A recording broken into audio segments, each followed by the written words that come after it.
አሃዱ አምላክ አሜን። ክቡራን አበው መነኮሳት፣ አባቶቼ ሊቃውንተ ቤተክርስቲያን በየማይረጋችሁ አባቶቼ ካህናት፣ በአገልግሎት የምትመስሉኝ ወንድሞቼ መምህራን ወንጌል፣ ወንድሞች ዲያቆናት፣ የእግዚአብሔር ልጆች፣ የድንግል ማርያም ወዳጆች እንደምን አመሻችሁ። በቸርነቱ ሳይገባን የኃጢአታችንን ብዛትና የሰውነታችንን ክፋት ተመልክቶ ሳያጠፋን እድሜ ለንስሐ ሰጥቶ ዳግም በቅድስናው ስፍራ ሰብስቦ ስሙን እንድንጠራ ቃሉንም እንድንሰማ የፈቀደልን የአባቶቻችን የቅዱሳን አምላክ የሰራዊት ጌታ እግዚአብሔር ስለማይነገረው ስጦታው ክብርና ምስጋና ይግባው። የእናታችን የእመቤታችን የቅድስተ ቅዱሳን የድንግል ማርያም የወላዲት አምላክ ረድኤትና በረከት ለዘላለሙ በሁላችን ላይ አድሮ ይኖር። የምስጢር ባለቤት እግዚአብሔር አምላካችን ለሁላችንም ምስጢሩን ገልጦ ያስተምረን። ሁሎ ዘይቤለክሙ ግበሩ፣ የሚላችሁን ሁሉ አድርጉ። የዮሐንስ ወንጌል ምዕራፍ 2 ቁጥር 5። ለዛሬ አምላካችን እግዚአብሔር እንደረዳን መጠን በሚኖረን ጊዜ የምንማርበት የትምህርታችን ርዕስ ይህ ይሆናል። በዚህ ርዕስ ውስጥ በመጀመሪያ አንድ ጊዜ በቆሞ ታሪኩን እንመለከተዋለን። ከዚያም የታሪኩን ምስጢራዊ ትርጉም ተመልክተን ዛሬኛ ከዚህ ልንማረው የሚገባው ነገር ምን እንደሆነ አንስተን ትምህርታችንን እንጠቀልለዋለን። አምላካችን እግዚአብሔር በነገር ሁሉ ማስተዋልን ይስጠን። በተለይም ዛሬ በዚህ ርዕስ ለመማር የመረጥንበት ምክንያታችን በየዓመቱ በዓለ ጥምቀቱን ባከበርንበት ማግስት የቃና ዘገሊላውን በዓል እናከብራለን። በቃና ዘገሊላ በዶኪማስ በሰርግ ቤት አምላካችን ጌታችን መድኃኒታችን ኢየሱስ ክርስቶስ በእናታችን በእመቤታችን በቅድስተ ቅዱሳን በድንግል ማርያም አማላጅነት የመጀመሪያውን ተአምራት ያሳየበት ክብሩን ጌትነቱን የገለጠበት በዓል። ብዙ ጊዜ በዓሉ ሰፊ ስለሆነ ታሪኩ አይተረክም፣ ትምህርቱም በአግባቡ አይሰጥም። እንደምታውቁት የከተራ የጥምቀት የቃና ዘገሊላ በዓል የአደባባይ በዓል ነው። ድካም አለው፣ አገልግሎቱ ሰፊ ነው። ስለዚህ ብዙ ትኩረት ተሰጥቶ ስለማይሰጥ ዛሬ ጊዜ ወስደን ለመመልከት ይህን ርዕስ መርጠናል። ሁሎ ዘይቤለክሙ ግበሩ፣ የሚላችሁን ሁሉ አድርጉ። የዮሐንስ ወንጌል ምዕራፍ 2 ቁጥር 5። በዮሐንስ ወንጌል ምዕራፍ 2 ከቁጥር 1 እስከ 11 ሙሉ ታሪኩ ተመዝግቦ እናገኘዋለን። በሦስተኛውም ቀን በቃና ዘገሊላ ሰርግ ሆነ ይላል። በቆሞ በሦስተኛው ቀን፣ ሦስተኛ ቀን የሚቆጥረው አምላካችን ጌታችን መድኃኒታችን ኢየሱስ ክርስቶስ እንደተጠመቀ ዕለት ሆኖ ወደ ገዳመ ቆሮንቶስ ገብቷል።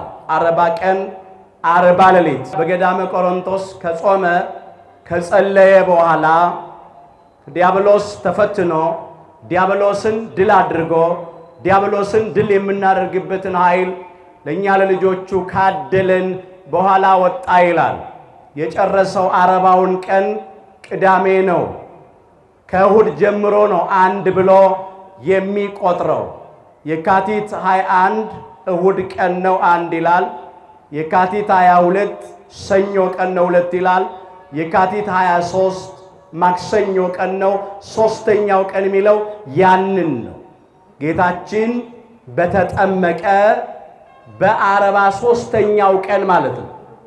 ለምንድን ነው በጥምቀት ማግስት የቃና ዘገሊላው በዓል የሚከበረው ቢሉ ሊቃውንቱ ጥምቀት እንደምናቀው የውሃ በዓል ነው። ደግሞ በቃና ዘገሊላ በዶኪማስ በሰርግ ቤት ውሃው ነው ወደ ወይን የተቀየረው። ስለዚህ የውሃን በዓል ከውሃ በዓል ጋር አንድ ላይ ለማክበር ብለው ስበው አምጥተው አገናኝተውታል እንጂ በዓሉ ጌታችን ከገዳመ ቆሮንቶስ በወጣ በሶስተኛው ቀን ነው፣ የካቲት 23። እሱም ዕለተ ማክሰኞ ነው። በሶስተኛው ቀን በቃና ሰርግ ተደረገ ይላል። በሰርጉ ቤት ቅድስተ ቅዱሳን ድንግል ማርያም ነበረች ይላል። አንደኛ ዘመድ ናትና፣ ሁለተኛ በደግነቷ ተጠርታ ተገኝታለች። እናትም ጠርቶ ልጅን መተው አይገባምና ልጇ ወዳጇ መድኃኔዓለም ኢየሱስ ክርስቶስንም ወደ ሰርጉ ጠሩት ይላል። ደግሞ መምህርን ጠርቶ ደቀ መዝሙርን መተው አይገባምና ደቀ መዛሙርቱም መምህራቸው ስለተጠራ ተጠርተው ወደ ሰርግ ቤቱ መጡ ይላል። መስተንግዶ እየቀጠለ ያለ በመሃል የወይን ጠጁ አለቀ። ጠሪዎቹ ደጋሾቹ የሚያቀርቡት የወይን ጠጅ አጡ።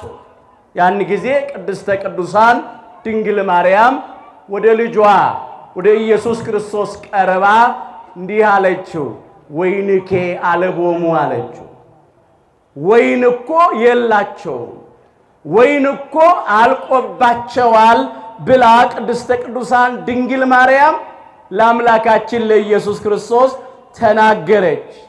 ያን ጊዜ እንዲህ አለ አምላካችን ኢየሱስ ክርስቶስ፣ ምንት በምስሌኪ ኦ ብእሲቶ አዲ ይበጻ ጊዜ አላት። አንቺ ሴት ካንቺ ጋራ ምን አለኝ? ጊዜ ገና አልደረሰም አላት። አስተውሉ ወገኖች፣ አንቺ ሴት ካንቺ ጋራ ምን አለኝ? ጊዜ ገና አልደረሰም አላት። ይሄንን እየፈታን እንሂድ። ምን ማለት ነው? አንቺ ሴት ማለት ካንቺ ጋራስ ምን አለኝ ማለት ምን ማለት ነው? ጊዜ ገና አልደረሰም ማለት ምን ማለት ነው? የዮሐንስ ወንጌል ምዕራፍ 2 ቁጥር 4 ላይ ነው የተመዘገበው። ብዙ ሰዎች በዚህ ቃል ስለሚሰናከሉ ነው። በመጀመሪያ አንቺ ሴት ማለት የትህትና የአክብሮት ቃል ነው። አምላካችን ጌታችን መድኃኒታችን ኢየሱስ ክርስቶስ እናቱን አክብሮ ነው፣ በአክብሮት በትህትና ቃል ነው የተናገረው። እናትና አባትን አክብር ያለ አምላክ መቼስ በእናቱ ላይ የማይገባ ነገር አይናገርም። አንዳንድ ያልታደሉ ሰዎች፣ የቅዱሳት መጻሕፍት ምስጢር ያልገባቸው ሰዎች ግን እናቱን አቃለላት፣ እናቱን ነቀፋት ብለው የሚናገሩ አሉ። ተጠራጣሪዎቹ እግዚአብሔር ልቡን አይስጣቸው።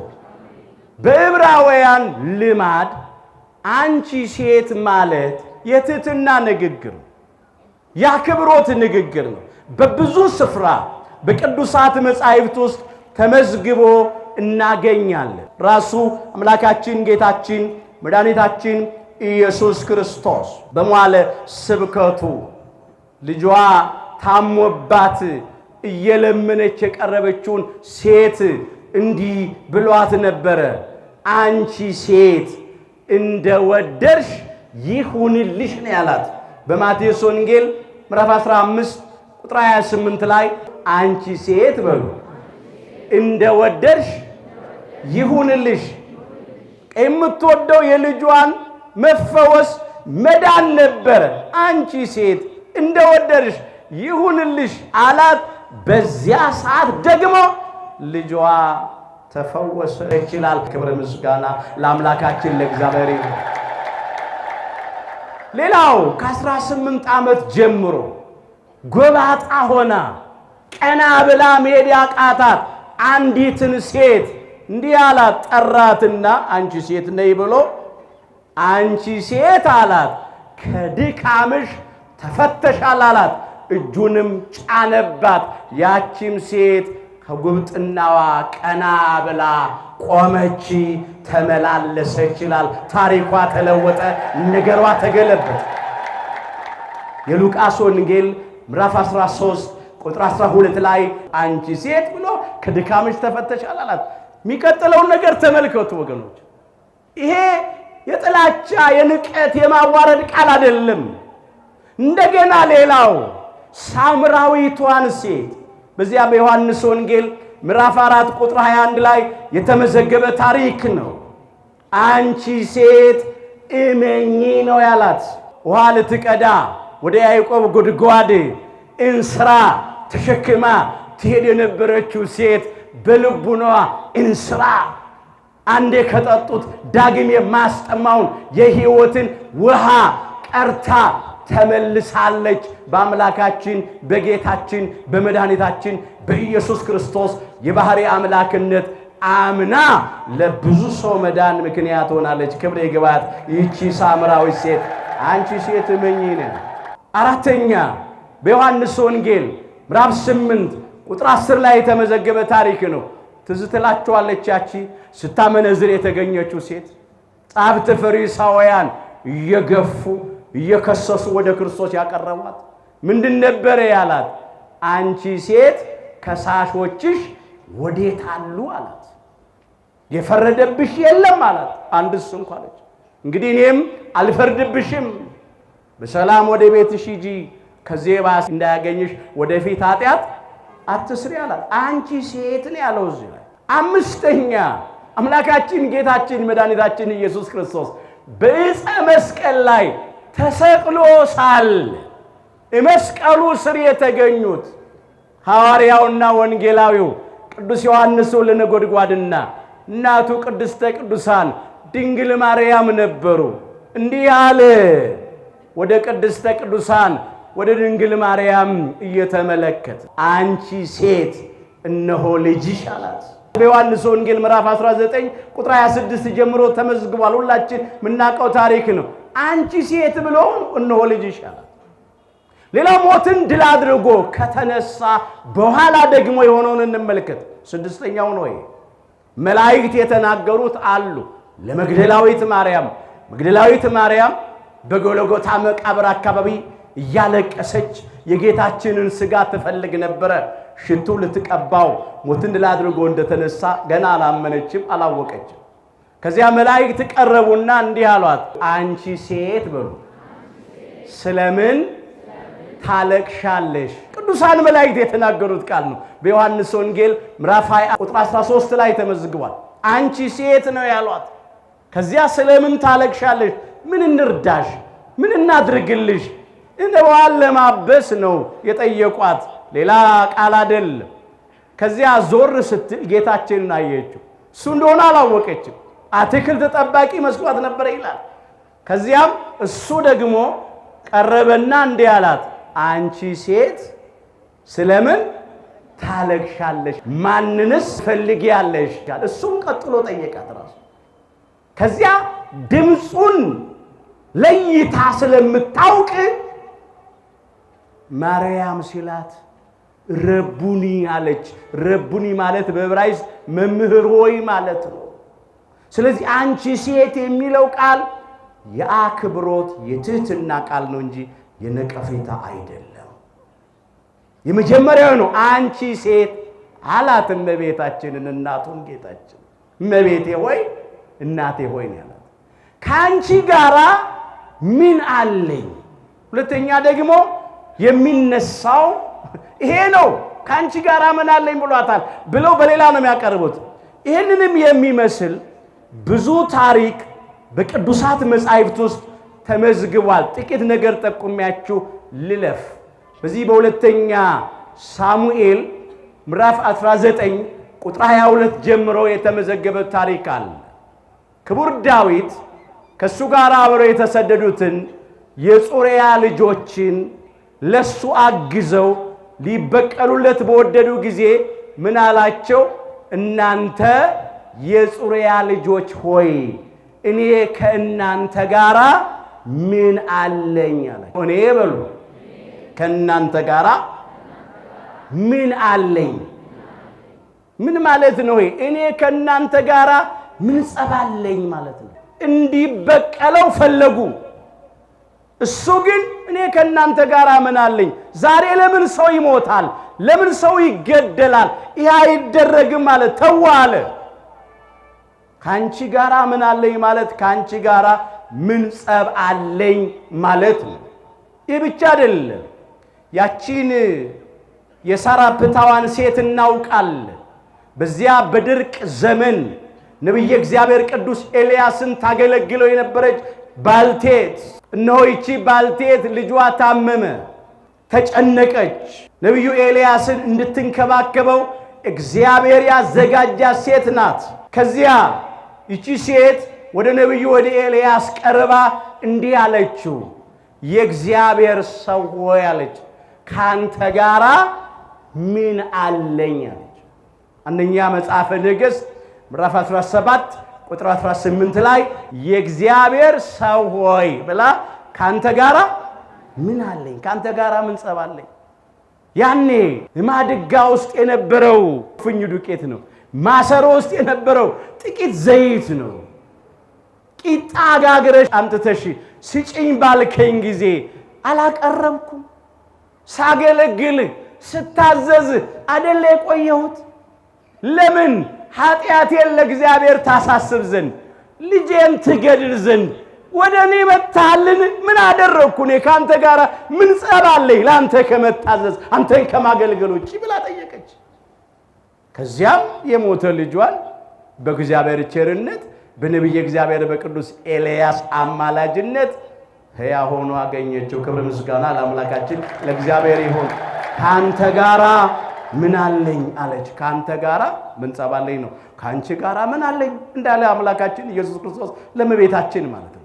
ሌላ ሁለተኛ መጽሐፈ ነገሥት ምዕራፍ 3 ቁጥር 13 ላይ እዚህ ላይ ደግሞ ነቢየ እግዚአብሔር ቅዱስ ኤልሳ ለእስራኤል ንጉሥ የተናገረው ቃል እኔ ካንተ ጋራ ምን አለኝ፣ ወደ አባቶችና ወደ እናቶች ነቢያት ሂድ ይለዋል።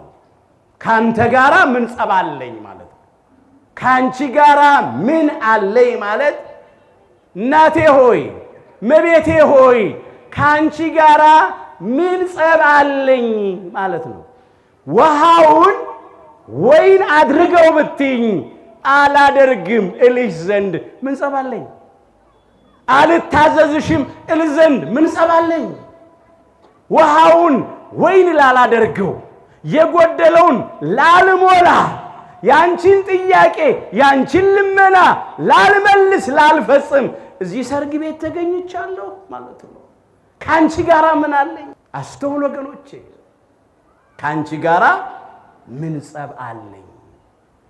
አዲ ይበጻ ጊዜ ገና አልደረሰም። ምን ማለት ነው? በቁሙ ነው እያየን ያለ ነው።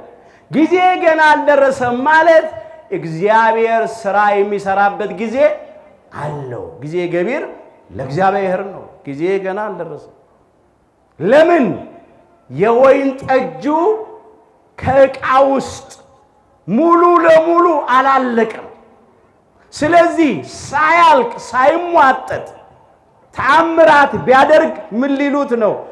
የነበረውን አቀጣጠነው እንጂ ተአምራት የሚባል አይደለም ባሉ ነበር። ስለዚህ ጊዜ ገና አልደረሰም፣ እስኪያልቅ እጠብቃለሁ ይለቅ ነው። ገና ትንሽ አለው። ሁለተኛ ጊዜ ገና አልደረሰም ማለቱ እንዲህ ነው። የአስቆሮቱ ይሁዳ ወደ ውጭ ወጣ ብሎ ነበረ። እስኪመለስ ነው የሚጠብቀው። እርሱ በሌለበት ውሃውን ወደ ወይን ቀይሮ የመጀመሪያውን ድንቅ ተአምራት ቢያሳይ የአስቆሮቱ ይሁዳ ምክንያት ያገኝ ነበር አሳልፎ ለመስጠት ጌታችንን ለመሸጥ። እንዲህ ነበረ፣ ከተአምራቱ ቢለየኝ ከሞቱ ገባሁበት፣ በ30 ብር ሸጥኩት አሳልፌ ሰጠሁት ባለ ነበር። ያንን ምክንያት እንዳያቀርብ የአስቆሮቱ ይሁዳ ከወጣበት ተመልሶ እስኪመጣ ጠብቀዋለሁ፣ ጊዜ ገና አልደረሰም። ያን ጊዜ ነው የልጇ ቋንቋ ይገባታልና ቅድስተ ቅዱሳን ድንግል ማርያም ሁሉን ነገር በልቧ ትጠብቀው ነበር ስለሚል የምስጢር መዝገብ ስለሆነች ለአገልጋዮቹ እንዲህ አለቻቸው፣ ኩሎ ዘይቤለክሙ ግበሩ አለቻቸው። የሚላችሁን ሁሉ አድርጉ። ምን ማለት ነው? ጨርሻለሁ ነው እኮ ነው። የሚላችሁን ሁሉ አድርጉ። ጥያቄን ተቀብለዋል። ልመናዬን ሰምተዋል። ስለዚህ የጠየቅኩትን ያደርጋል። የሚላችሁን አድርጉ። ጨርሳለች። ይሄ እንደውም የሚያሳየው አማላጅነቷን ነው። ክብር ይግባት ቅድስተ ቅዱሳን ድንግል ማርያም ወላዲተ አምላክ። እንግዲህ ለኔ ያልሆነልኝም እናንተ ሞክሩ አላለችም እኮ። ምንድነው ያለችው? የሚላችሁን ሁሉ አድርጉ። በቃ የሚያዛችሁ ነገር አለ፣ እሱን አድርጉ ብላ ነው ሄደችው። እንኳን እርሷ ምንድነው ያለው አምላካችን ኢየሱስ ክርስቶስ በመዋዕለ ስብከቱ? ለምኑ ይሰጣችሁማል፣ መዝጊያ አንኳኩ ይከፈትላችሁማል፣ እሹ ታገኙማላችሁ ነው ያለው በማቴዎስ ወንጌል ምዕራፍ 7 ቁጥር 7 ላይ። እንኳን እናቱ ቅድስተ ቅዱሳን ድንግል ማርያም ወላዲት አምላክ ቀርቶ እኛም ቢሆን በእምነት ከሆነ አምነን ለምነን የማንቀበለው ነገር የለም። ክብር ይግባው አምላካችን ጌታችን መድኃኒታችን ኢየሱስ ክርስቶስ። አምናችሁ በሉ በጸሎት የምትለምኑትን ሁሉ ትቀበላላችሁ። የማቴዎስ ወንጌል ምዕራፍ 21 ቁጥር 22 ይሄን የተናገረው አምላካችን ጌታችን መድኃኒታችን ኢየሱስ ክርስቶስ ነው። የፍጡር ቃል እኮ ነው። እንኳን እመቤታችን የጌታችን እናት ቀርቶ እኛም አምነን ከለመንን እንቀበላለን።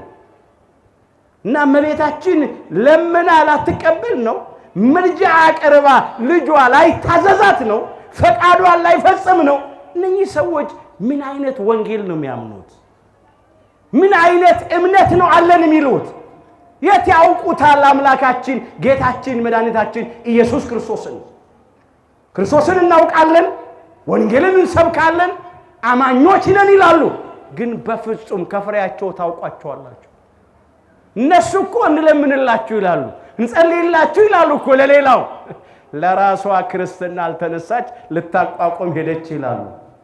ለራሳቸው እንኳን አይሆኑ ሰዎች ግን እመቤታችን ለምና ልጇ ልመናዋን አልፈጸመም ብለው ደፍረው ይናገራሉ።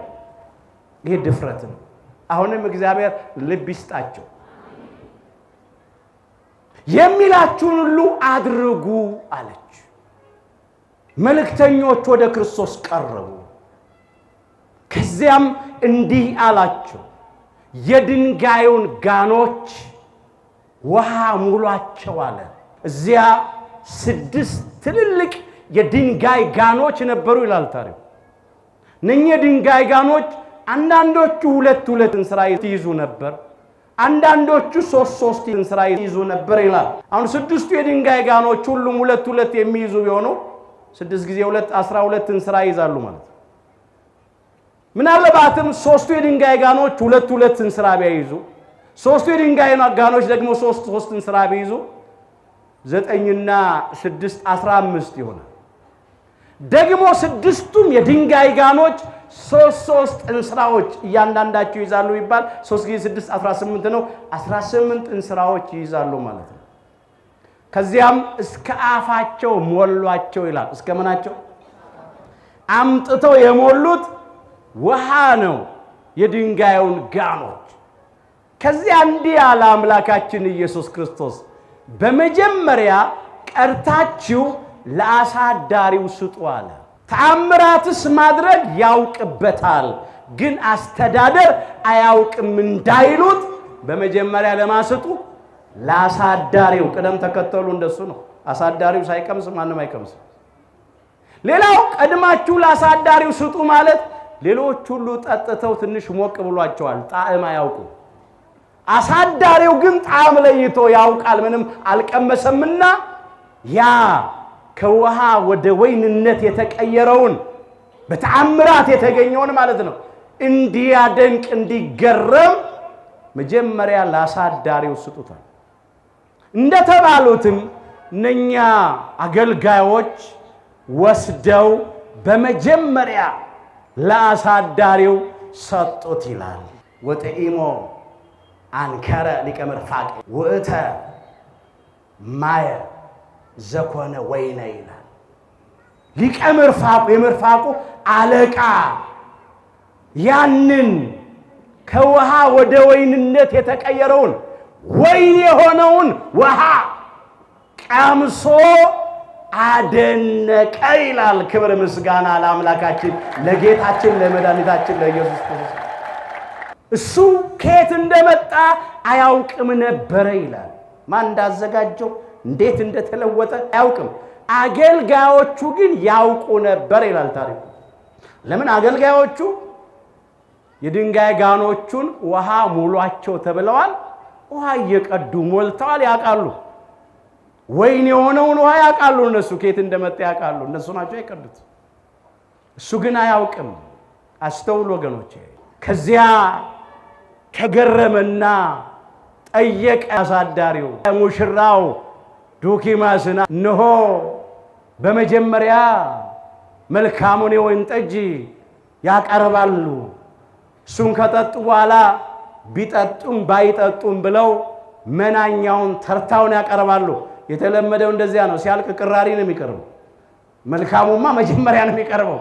አንተ ግን ይሄ የሚጣፍጠውን ልዩ የሆነውን የወይን ጠጅ ወዴት አዘግይተኸዋል ብሎ ተገርሞ ተደንቆ ጠየቀ ይላል።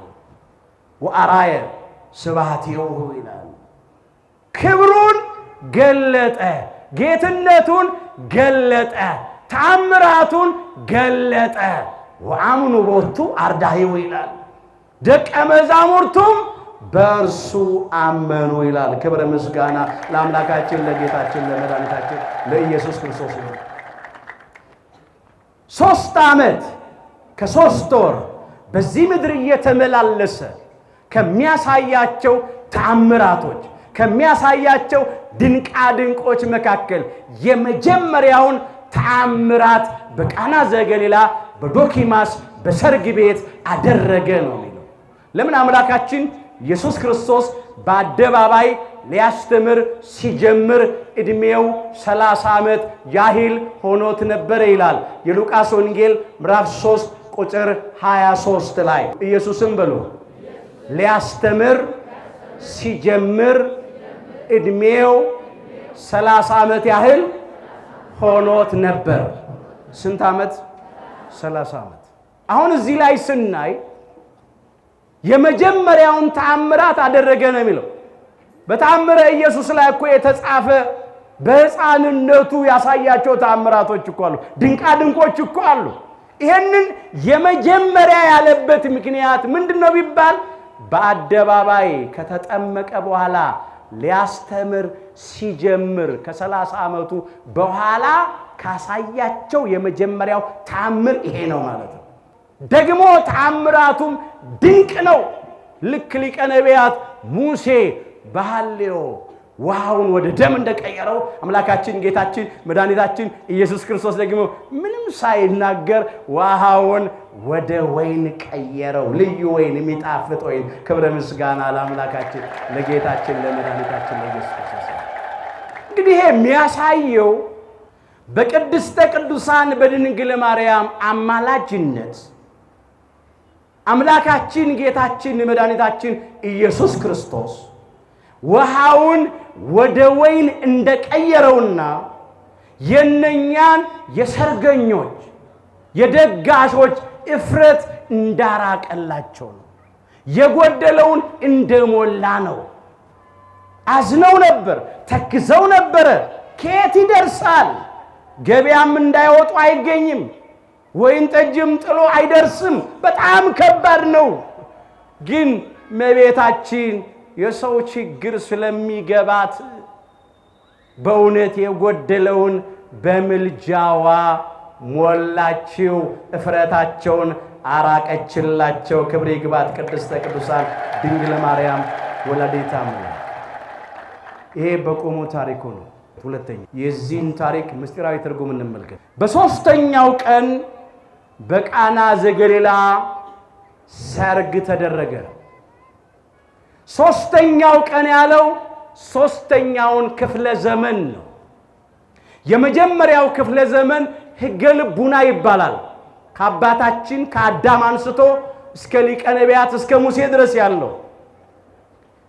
ሁለተኛው ክፍለ ዘመን ሁለተኛው ቀን የሚባለው ከአባታችን ከሊቀ ነቢያት ሙሴ አንስቶ እስከ አምላካችን እስከ ጌታችን እስከ መድኃኒታችን እስከ ኢየሱስ ክርስቶስ ያለው ዘመን ነው። ሕገ ኦሪት ነው።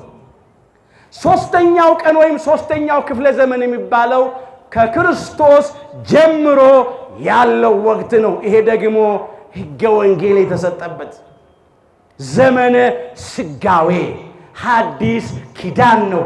በሶስተኛው ቀን ሰርግ ተደረገ። በሶስተኛው ቀን ምን ተደረገ? ሰርግ ተደረገ። ሰርጉ ሌላ ሰርግ እንዳይመስላችሁ። ሰርግ ተደረገ፣ ተዋህዶ ተደረገ ነው። ሰርግ ተደረገ፣ ምስጢረ ስጋዌ ተፈጸመ ነው። ሰርግ ተደረገ፣ ቃል ስጋ ሆነ፣ ስጋ ቃል ሆነ፣ አምላክ ሰው ሆነ፣ ሰው አምላክ ሆነ ነው። ሰርግ ተደረገ። ወደ ሰርጉ ማ ተጠራች? በመጀመሪያ እመቤታችን በሰርግ ቤት ውስጥ ነበረች አለ። በአምላክ ልቡና ታስባ ትኖር የነበረች ሁለተኛ ሰማይ የተባለች በነቢያት አንደበት በብዙ ምሳሌ እየተመሰለች ትንቢት የተነገረላት ሱባኤ የተቆጠረላት ጸጋን ሁሉ የተሞላች ናትና ሰርግ ቤት ተገኘች። ለስጋዌ አምላክ ሰው ለመሆኑ ቃል ስጋ ለመሆኑ ለምስጢረ ተዋህዶ አስቀድሞ አምላካችን እግዚአብሔር በልቡናው ስላሰባት ስላዘጋጀት በሰርግ ቤት ነበረች አለ። ክብር ይግባት። ነበረች ነው የሚለው ቃሉ። ተጠርታ መጣች አይልም። ነበረች፣ ታስባ ትኖር ነበረ። ከዚያማ ተጠራ። ጌታችን ወደ ሰርጉ ተጠራ ይላል። አካላዊ ቃል እግዚአብሔር ወልድ በባህሪ አባቱ በእግዚአብሔር አብ ፈቃድ በባህሪ ሕይወቱ በእግዚአብሔር መንፈስ ቅዱስ ፈቃድ በራሱም በእግዚአብሔር ወልድ ፈቃድ ከሰማየ ሰማያት መውረዱን ተጠራ ይለዋል። ከስጋዋ ስጋ ከነፍሷ ነፍስ ነስቶ በተዋህዶ ከበረ። ቃል ስጋ ሆነ፣ አምላክ ሰው ሆነ። ይሄንን ነው ተጠራና መጣ የሚለው። መጠራት መምጣት ማለት ይሄ ነው። አስተውሉ። ሰርጉ የተደረገው በቃና ነው። በየት ነው? የገሊላ ክፍል በሆነች በቃና ነው። ሊቀ መላእክት ቅዱስ ገብርኤል ከእግዚአብሔር ተልኮ ቅድስተ ቅዱሳን ድንግል ማርያምን ያበሰራት እኮ በቃና ነው፣ በናዝሬት ነው። በሉቃስ ወንጌል ምዕራፍ 1 ቁጥር 26 ጀምሮ ተመዝግቧል ታሪኩ። ቃና የዶኪማስ ሰርግ ቤት ብቻ አይደለም። ቃና ምስጢረ ስጋዌ ነገረ ተዋህዶ የተፈጸመበትም ነው። በሊቀ መላእክት በቅዱስ ገብርኤል የብስራት ቃል ቅድስተ ቅዱሳን ንጽሕተ ንጹሐን ብጽዕተ ብፁዓን ድንግል ማርያም አካላዊ ቃል እግዚአብሔር ወልድን ያለ ወንድ ዘር በረቀቀ በመንፈስ ቅዱስ ጥበብ በድንግልና ጸነሰችው፣ ኋላም በድንግልና ወለደችው። ዘላለማዊት ድንግል ናት። ያን ያጠይቃል።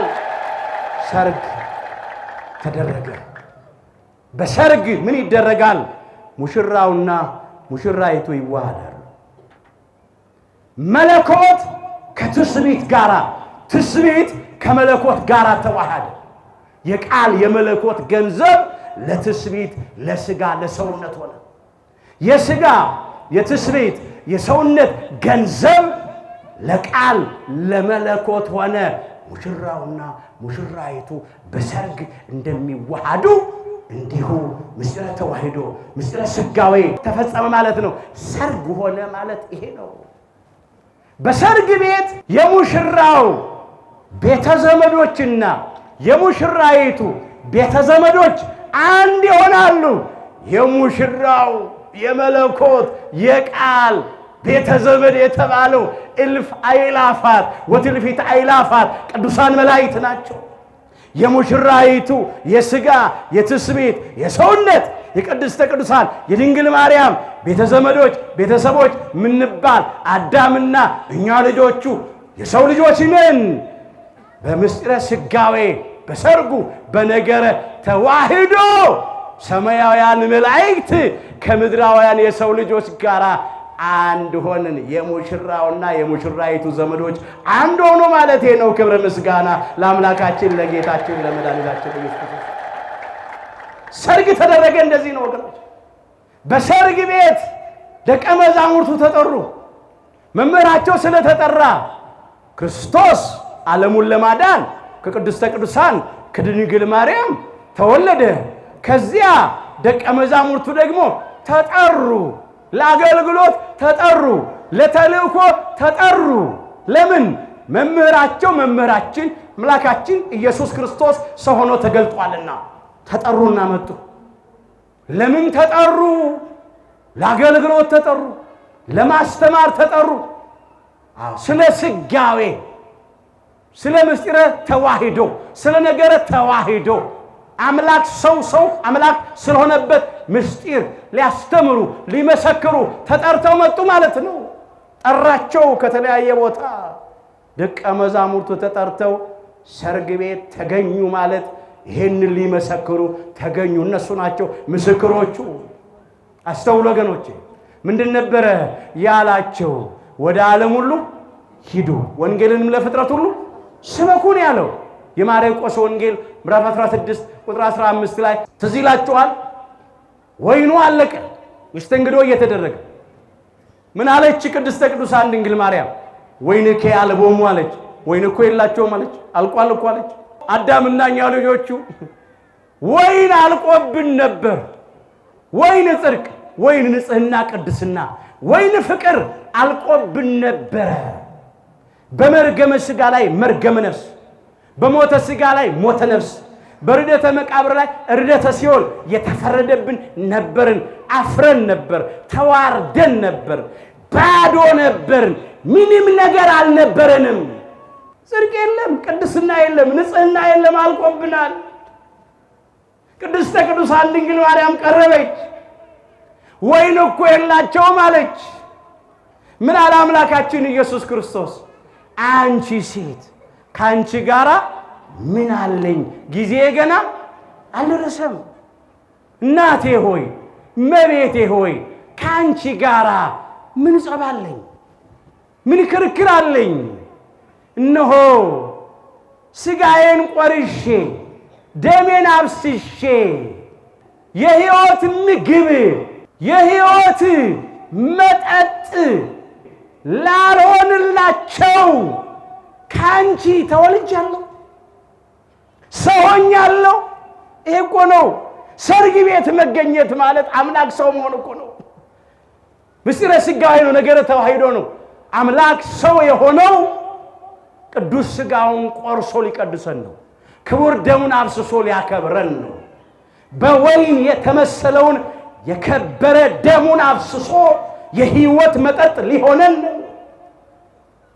በእውነት ይህንን ያለው ስቴ ሕይወት ላልሆን ስቴ መድኃኒት ላልሆንላቸው ከአንቺ ከሥጋሽ ሥጋ ከነፍስሽ ነፍስ ነስቼ ከአንቺ ተወልጄ በአንቺ ሥጋ ተገልጫለሁ። የመጣሁበት ዓላማ እኮ ለዚህ ነው። ውሃ ወይን ማድረግ ብቻ እኮ አይደለም። ገና በወይን የተመሰለውን ደሙን ያፈስልን ዘንድ ነበረው።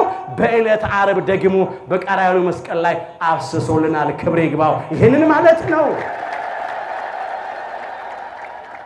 ጊዜ ገና አልደረሰም ያላት ለጊዜው በቆሙ ቅድም እንዳየነው ጊዜ ገና አልደረሰም። ብዙ ስፍራ ላይ አምላካችን ኢየሱስ ክርስቶስ ተናግሯል።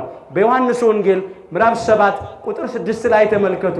ጊዜ ገና አልደረሰም ይል ነበር። ምን ማለቱ ነው? ለድነት ዓለም ለቤዛ ዓለም በዕለተ ዓርብ በቀራንዮ መስቀል ላይ የምሰቀልበት ጊዜ ገና አልደረሰም ነው። ለዓለም ቤዛ መሆንበት መድኃኒት መሆንበት ጊዜ ገና አልደረሰም ነው። ውሃውን ወይን ማደርግበት ብቻ አይደለም፣ ታምራቴን ማሳይበት ብቻ አይደለም። ጊዜ ገና አልደረሰም። አዳምና ልጆቹን የማድንበት ጊዜ ገና አልደረሰም። በዕፀ መስቀል ላይ የምሰቀልበት ጊዜ ገና አልደረሰም ማለቱ ነው። በወይን የተመሰለው የከበረ ደሙን የሚያፈስበት ጊዜው ገና ስላልደረሰ፣ ጊዜው ሲደርስ ግን ውሃውን ወይን ማድረግ ብቻ አይደለም፣ የከበረ ደሜንም ለአዳምና ለልጆቹ አፈሳለሁ፣ የሕይወት መጠጥም እሆናለሁ ብሎ ተናገረ። ይሄንን ያላት ጊዜ ገና አልደረሰም። በጊዜው እኮ ፈጸሙ አደረገው እኮ። ምን አለች እመቤታችን? ኩሎ ዘይቤለክሙ ግበሩ፣ የሚላችሁን ሁሉ አድርጉ አለች። ርዕሳችን ነው። እነሱም ቀረቡ፣ የድንጋይ ጋኖቹን ውሃ ሙሏቸው አለ። አገልጋዮቹ፣ ሰራተኞቹ፣ መልእክተኞቹ ቅዱሳን ሐዋርያት ናቸው። የእነሱ ምሳሌ ናቸው። የድንጋይ ጋኖቹ የእኛ የሰው ልጆች ምሳሌ ናቸው። ውሃው የሕይወት ውሃ የእግዚአብሔር ቃል ምሳሌ ነው። ሙሏቸው ነው ያለው። አስተምሯቸው ነው፣ ንገሯቸው ነው። የሕይወትን ውሃ የእግዚአብሔርን ቃል አጠጧቸው ነው ያለው። ሞሉ ቅዱሳን ሐዋርያት አስተማሩ ማለት ነው። ይህንን መሰከሩ ማለት ነው። እግዚአብሔር ቃል በሉ በሙላት ይኑርባችሁ። ቆላስይስ ምዕራፍ 3 ቁጥር 16 ላይ ተመዝግቧል። እነኛ የድንጋይ ጋኖች የኛ የሰው ልጆች ምሳሌዎች ናቸው። ውሃ ሙሏቸው አለ። እንድንሞላ የታዘዘው ውሃ የሕይወት ውሃ የእግዚአብሔር ቃል ነው። ሌላ ውሃ እንዳታስቡ። ምክር በሉ በሰው ልብ እንደ ጠሊቅ ውሃ ነው። አእምሮ ያለው ሰው ግን ይቀዳዋል። መጽሐፈ ምሳሌ ምዕራፍ 20 ቁጥር 5 ላይ ተመዝግቧል። ምክር አለ፣ ምክረ ሰናይ፣ በጎ ምክር፣ የሕይወት ቃል፣ የሕይወት ውሃ ተብሎ የተነገረ የእግዚአብሔር ቃል በሰው ልብ አለ እንደ ጠሊቅ ውሃ ነው አለ። ልክ ከጥልቅ ጉድጓድ እንደሚቀዳ ውሃ ነው አለ። ለምን? የእግዚአብሔር ቃል ጥልቅ ምስጢር ስላለው፣ ሰማያዊ ስለሆነ፣ ዘላለማዊ ስለሆነ በተጠባበ ሥጋ ተመራምሮ ማወቅ መድረስ ስለማይቻል እግዚአብሔር መንፈስ ቅዱስ ካልገለጠ በስተቀር ምክር በሰው ልብ አለ እንደ ጠሊቅ ውሃ ነው። ልክ ከጥልቅ ጉድጓድ እንደሚቀዳ ውሃ ነው አለ። አእምሮ ያለው ሰው፣ አስተዋይ የሆነ ሰው፣ ልባም ሰው ግን ይቀዳዋል አለ። አምላካችን እግዚአብሔር በልቡናችን እንስራ የሕይወትን ውሃ እንድንቀዳው ይርዳል። የሚያፈስ እንስራ አይደለም፣ የተቀደደ እንስራ አይደለም። በእውነት አስተዋይ የሆነ ልቡን አይዘን ልንቀዳው ያስፈልጋል። ቅዱ አለ። አስተውላችሁ ከሆነ ሁለት ሁለት የሚይዙ አሉ፣ ሶስት ሶስት የሚይዙ አለ አለ። እነኛ የድንጋይ ጋኖች አሁን ሁለት ሁለት እንስራ ቢይዙ ስድስቱም የድንጋይ ጋኖች 12 ነው የሚሆነው። የ12ቱን ደቀ መዛሙርት ትምህርት እንደተቀበሉ እንደተማሩ ያስረዳል። ሌላው ሶስት ይይዛሉ ይባል 18 ይሆናል። 12ቱ የ12ቱን ደቀ መዛሙርት ትምህርት መቀበላቸውን ያጠይቃል። ስድስቱን ቃላተ ወንጌል መያዛቸውን መማራቸውን ያጠይቃል። በድንጋይ ጋን የተመሰለ የኛ የሰው ልጆች ልቡና ነው ብለናል። ሌላው ደግሞ እነሆ ሶስቱ ሁለት ቢይዙ ሶስት ቢይዙ 9 3 ጊዜ 2 6 ይሆናል፣ 15 ይሆናል። 10ሩ የ10ቱ ትእዛዛትን ነገር ያመለክታል። 10ቱን ትእዛዛት በልቡናቸው እንደያዙ ያመለክታል። 5ቱ ደግሞ 5ቱ አዕማደ ምስጢራትን እንደተቀበሉ በዚህ እንዳመኑ ያመለክታል። ሞሏቸው ማለት ይሄ ነው።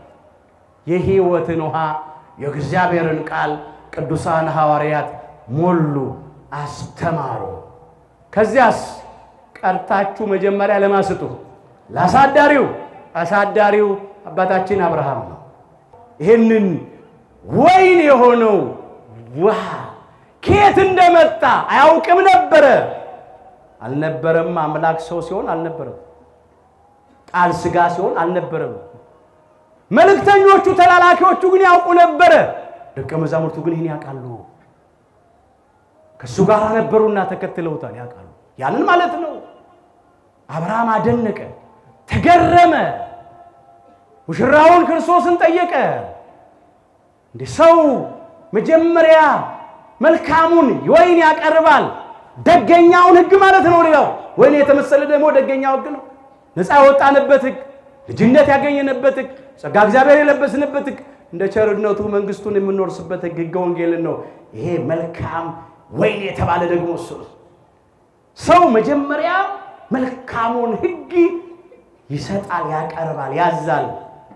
ከዚያ እሱን ከጠበቁት በኋላ ቢጠብቁትም ባይጠብቁትም ብሎ መናኛውን ደግሞ ይሰጣል። አንተ መልካሙን ሕግ የወይን ጠጅ የተባለ ሕጉን ወንጌልን ወደ ኋላ አዘግይተኸዋል። እዚህ ላይ ኦሪት መናኛ ተብሏል። ለምን? ኦሪት የተገፈፍነውን ጸጋ እግዚአብሔር መልሳ አላለበሰችም። የተነጠቅነውን ልጅነት መልሳ አላሰጠችም። ነፍሳትን ከሲኦል ከባርነት ቤት ነፃ አላወጣችም። ከዲያብሎስና ከሰራዊቱ እጅ አላዳነችንም። መልካም የወይን ጠጅ የተባለ ደገኛው ሕግ ነፃ የወጣንበት ሕግ ወንጌል ነው። ይሄንን ወደ ኋላ አዘግይተሃል ብሎ ተናገረ። አምላካችን ጌታችን መድኃኒታችን ኢየሱስ ክርስቶስ ክብሩን ገለጠ፣ ጌትነቱን ገለጠ፣ አምላክነቱን ገለጠ። ደቀ መዛሙርቱም በርሱ የባህሪ አምላክነት በርሱ የባህሪ ጌትነት አመኑ ነው የሚለው።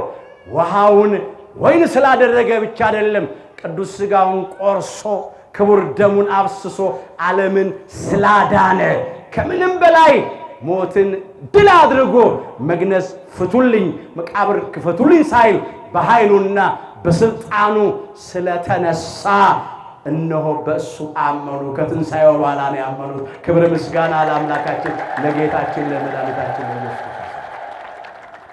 ይሄ ምስጢሩ ነው። ከዚህ እኛ ምን እንማር? አሁን የኛ ሰርግ ምን ይመስላል? በሰርጋችን ማንን ነው የምንጠራው? ማንን ነው የምንጋብዘው? እነ ዶኪማስ እድለኞች የሆኑ ሰርገኞች ናቸው። በሰርጋቸው በመጀመሪያ የጠሩት ቅድስተ ቅዱሳን ድንግል ማርያም ነው። ከዚያ ልጇ ወዳጇ መድኃኔዓለም ኢየሱስ ክርስቶስ ነው። ከዛ ቅዱሳን ሐዋርያትን ነው።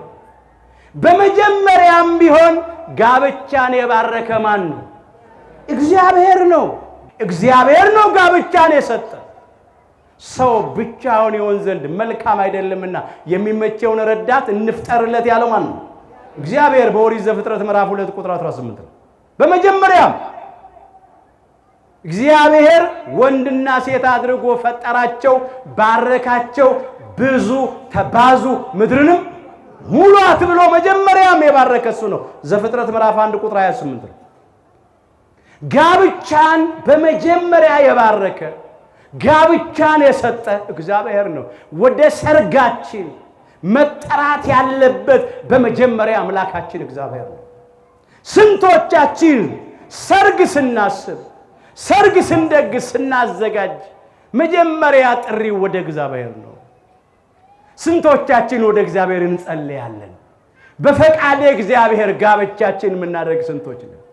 በምክረ ካህን የምናደርግ ስንቶች ነን? እስቲ ጋብቻችሁን መርምሩ ወገኖች። የተጋባችሁ እያሰባችሁ ያላችሁስ እንዴት ነው ዝግጅቱ? እንዲያው በቃና ዘገሊላ በእመቤታችን አማላጅነት ጌታችን ውሃውን ወይን አደረገ ብሎ ብቻ ተርኮ መለያየት አይደለም። ዛሬም በሰርጋችን እሱ ይጠራ፣ እሱ ይጋበዝ፣ የእሱ ፈቃድ ይሁን። እሱ ካለ ሁሉ ሙሉ ነው ወገኖች። እሱን መጥራት ወደ ሰርግ ቤት። እኛ ብዙ ጊዜ የምንጠራው ባለጠጎች ሰዎችን ነው፣ ዘመዶቻችን ነው፣ ባለስልጣኖችን ነው፣ ዝነኞችን ነው። እነንትና ሰርግ ላይ ነገሌ ነበሩ እንዲባል ነው። ከምንም በላይ ግን ሰርጋችን ላይ የኃያላን ኃያል የጌቶች ጌታ የአማልክት አምላክ የነገስታት ንጉሥ አምላካችን ጌታችን መድኃኒታችን ኢየሱስ ክርስቶስ ይገኝ። እሱ ከተገኘ የጎደለው ይሞላል፣ የመረረው ይጣፍጣል፣ ኀፍረታችን ይርቃል፣ ክብር ይግባው፣ ሰላማችን ይበዛል። እሱን እንጥራው። እሱን አግልለን ነው። እሱ የለም በአንዳንዶቻችን ሰርግ ላይ ድግሱ ላይ የለም፣ እሱ አልተጠራም። ስለዚህ ፍቅር የለም፣ ሰላም የለም፣ ደስታ የለም፣ ረፍት የለም፣ እርካታ የለም። ባዶ ነው፣ ጎዶሎ ነው ቤታችን። እሱ ካለ ግን ሙሉ ነው። እሱን እንጥራው። እመቤታችን እንጥራት። የጭንቅ አማላጅ ናት፣ የእናት ልመና ፊት አያስመልስ አንገት አያስቀልስ ነው። ሲሆን በውድ ነው፣ ሳይሆን በግድ ነው። እሷን ይዘን የምናጣው ነገር የለም። እንጥራት እመቤታችንን፣ ለምኝልን እንበላት፣ አማልጅን እንበላት። ትደርሳለች ፈጥና ወገኖች። ስለዚህ እንጥራት፣ ቅዱሳኑን እንጥራ። ቅዱሳኑ ባሉበት የእግዚአብሔር በረከት አለ፣ የእግዚአብሔር ጸጋ አለ። እባካችሁ እግዚአብሔር ይጠራ፣ እመቤታችን ትጠራ፣ ቅዱሳኑ ይጠሩ። ይሄ ማለት ዝም ብሎ በቃል ብቻ መጥራት አይደለም። ጋብቻችንን በሃይማኖት ማድረግ ነው። ጋብቻችንን በሥርዓተ ተክሊል ማድረግ ነው። ጋብቻችንን በሥጋውና በደሙ ማድረግ ነው። መጋባት በሁሉ ዘንድ ክቡር፣ መኝታው ንጹሕ ይሁን ነው የሚለው ዕብራውያን ምዕራፍ 13 ቁጥር 4 ላይ። እግዚአብሔር የተጠራበት ጋብቻ ማለት ሃይማኖት አጥንተን የምናደርገው ነው። ምግባራችን አቅንተን የምናደርገው ነው። በንስሐ ሆነን የምናደርገው ነው። በአምላክ ቅዱስ ሥጋና ክቡር ደም የምናደርገው ነው። በጸሎት የሆነ ሰርግ ነው። እግዚአብሔር የተጠራበት ሰርግ ማለት እንደ እግዚአብሔር ፈቃድ የተዘጋጀ ማለት ነው። ይሄ ነው አለ ወይ ነው ሰርጉ ላይ። ዝግጅቱ ሌላ ነው። ሥጋዊ ነው፣ ምድራዊ ነው። ስለሚበላ ስለሚጠጣ ስለሚለበስ ነገር ነው እንጂ ስለ መንፈሳዊ ነገር፣ ስለ ጽድቅ ነገር፣ ስለ ቅድስና ነገር ስንቶቻችን ዝግጅት አለን? ብዙ ዋጋ የምንከፍለው ብዙ ጊዜ የምንወስደው ስለ ምድራዊው ስለ ሥጋዊው ነገር ነው። እሱ ደግሞ እግዚአብሔር ከሌለበት ባዶ ነው። ስለዚህ እግዚአብሔር ይኖርበት ያንን ማለት ነው። በፈቃደ እግዚአብሔር ነው።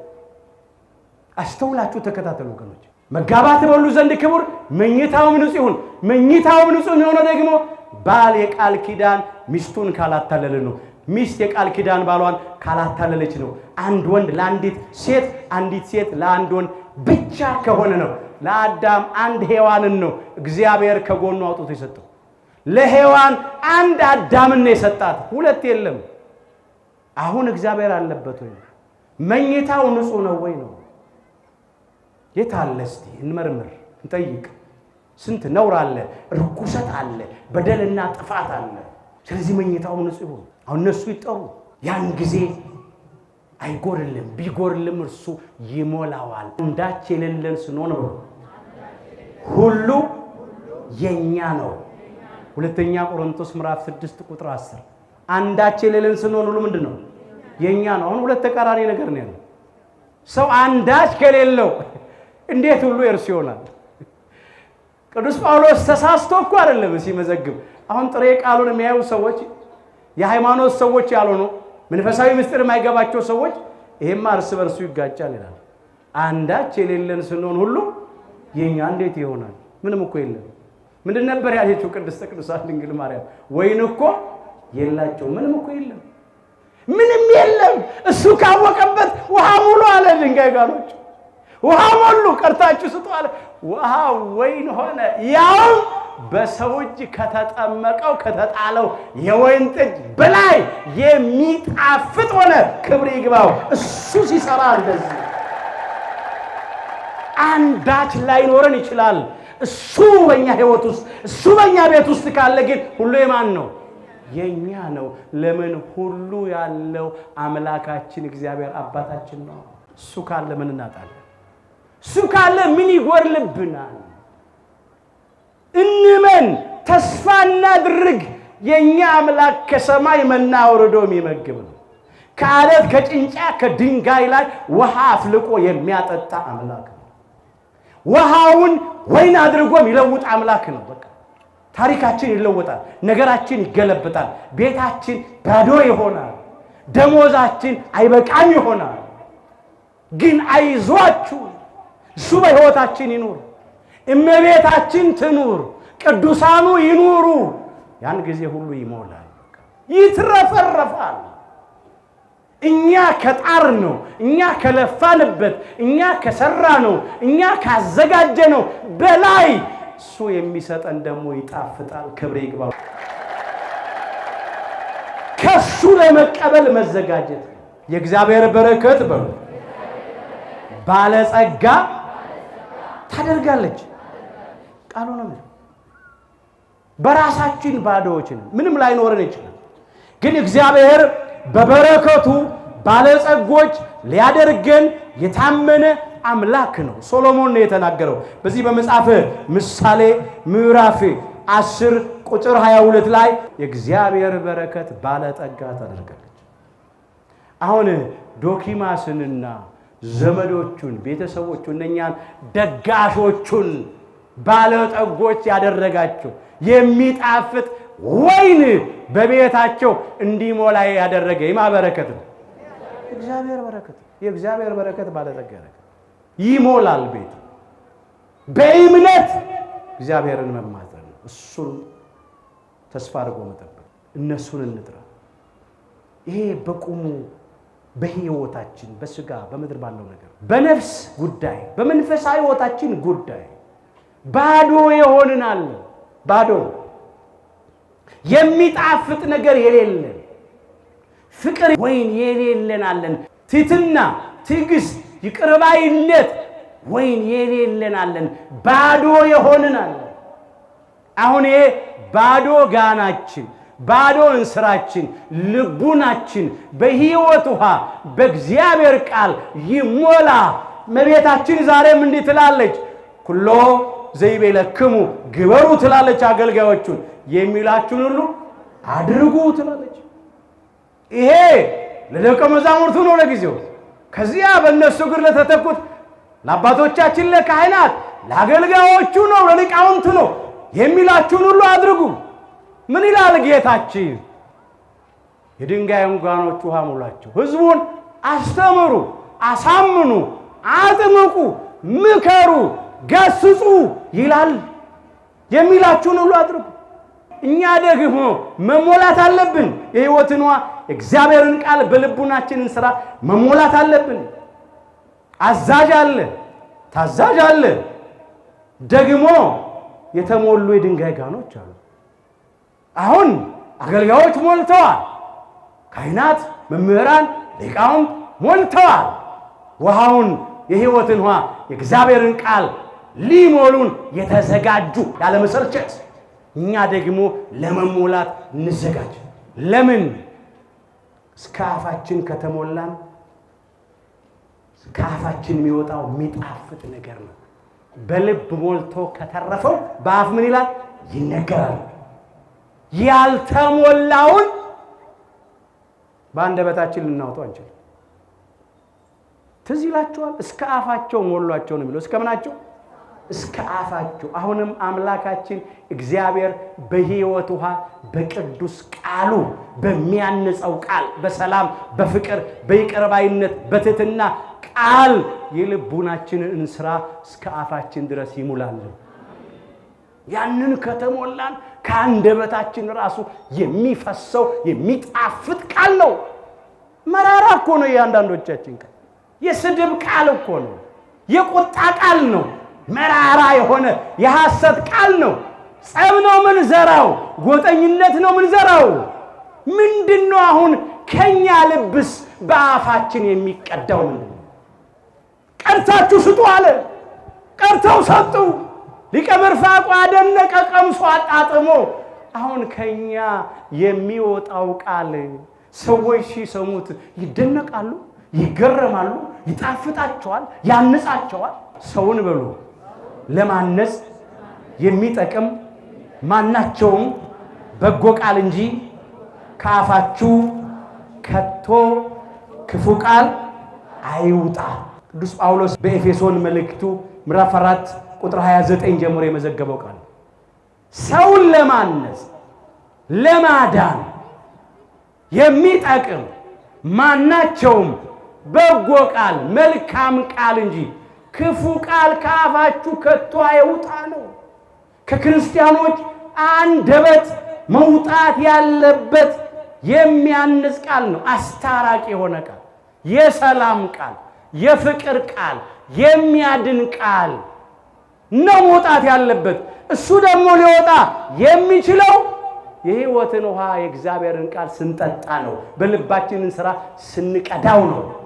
አገልጋዮቹ የድንጋዩን ጋኖች በጌታችን ትእዛዝ ውሃ ሞሉ፣ ቀርተው ሲሰጡ የሚጣፍጡ ነው። አሁን እኛ ከአንደበታችን ከሕይወታችን የሚጣፍጥ ነገር የጠፋው በልቡናችን እንስራ የተሞላ ነው፣ የቀዳ ነው። ሌላ ነገር ስለሆነ ያልተቀዳውን ነገር ማውጣት አንችልም። ስለዚህ የሕይወትን ውሃ እንቅዳ። እግዚአብሔር አሁንም የሕይወትን ውሃ ቅዱስ ቃሉን በልቡናችን እንስራ እስከ አፋችን ይሙላልን። የሚጣፍጥ ሕይወት እንዲኖረን ማለት ነው።